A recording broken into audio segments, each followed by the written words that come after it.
Hi.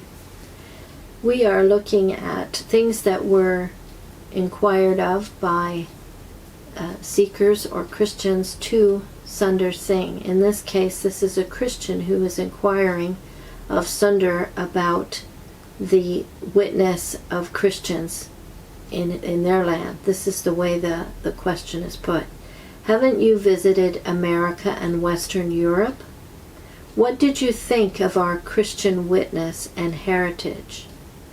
So before I read this, I think we should think in terms of sometimes it's an outsider's view that can help us to see a flaw in ourselves or help us see a danger within ourselves.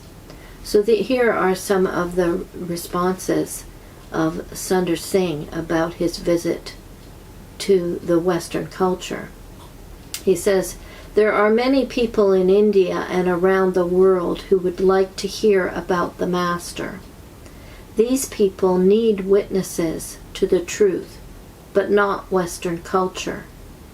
Indians desperately need the water of life, but they do not want it in European vessels." So when he comments on how he felt when he was visiting Europe and the West, he says, "What homesickness I had in Europe. I felt like a bird in a cage. The whole atmosphere was heavy for me. It was not the physical atmosphere that oppressed me, but the spiritual atmosphere. In India, one feels everywhere, even through idols and altars, pilgrims and penitents, temples and tanks, that there is a desire for higher things. In the West, however, everything points to armed force, great power, and material things. It is this power of evil that makes me so sad. India is more and more seeking the Master's truth. The West is in danger of becoming more and more indifferent. And yet the West owes so many of its blessings to Christianity. The people of Europe and America, they do not appreciate the faith of their forebears and are fast losing it." I think these are very telling words, especially for our culture now, so many years later.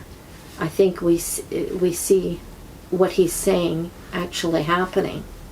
He says, "They have for centuries, Christians in the West, been surrounded by Christianity, entirely steeped in its blessings, but the Master's truth has not penetrated them. Christianity is not at fault. The reason lies rather in the hardness of their hearts. Materialism and intellectualism have made their hearts hard. So I am not surprised that many people in the West do not understand what Christianity really is. Many modern thinkers in the West do not believe in the miracles of our Master. To my mind, it's already a miracle that there are still spiritual people in the West at all. In America, for example, one sees a good deal of Christianity, but it does not address the spiritual needs of the people.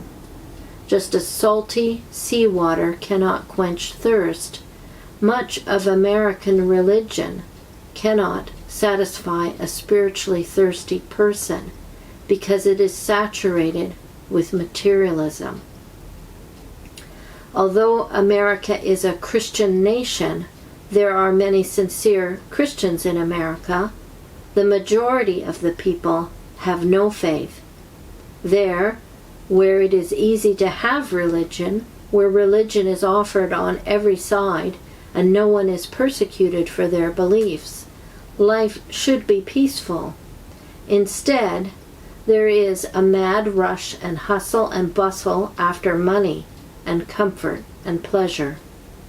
In India, many Christians suffer bitter persecution, but continue to find happiness in their new faith. Because it is so easy to have faith in America, people do not appreciate what a comfort there is in faith. So I think we have to examine ourselves and think about, what do we display as our trust? What do we have trust in? What is our heart's desire?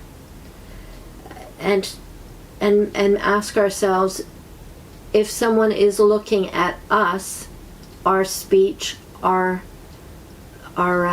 approach to life, our goals in life, do they see a difference in us to the unbeliever, the person who has no faith in God?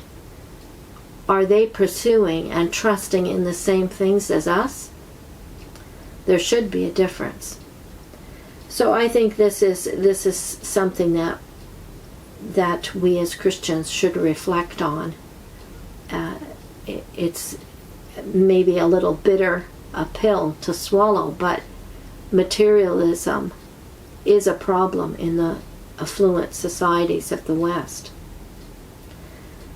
I'm going to link to a video called "The Gospel is Not About Us," and this was Jonathan Edwards on American culture of self-achievement and success. Jonathan Edwards saw a problem with Western culture as well. And the second video is what JW Org is not telling you about the good news, the Apostles' saving gospel. The gospel is simple and can be applied and believed in any culture that one lives in. So if we're witnessing to people, make sure we're presenting them with the gospel and not trying to force them to accept it along with our culture.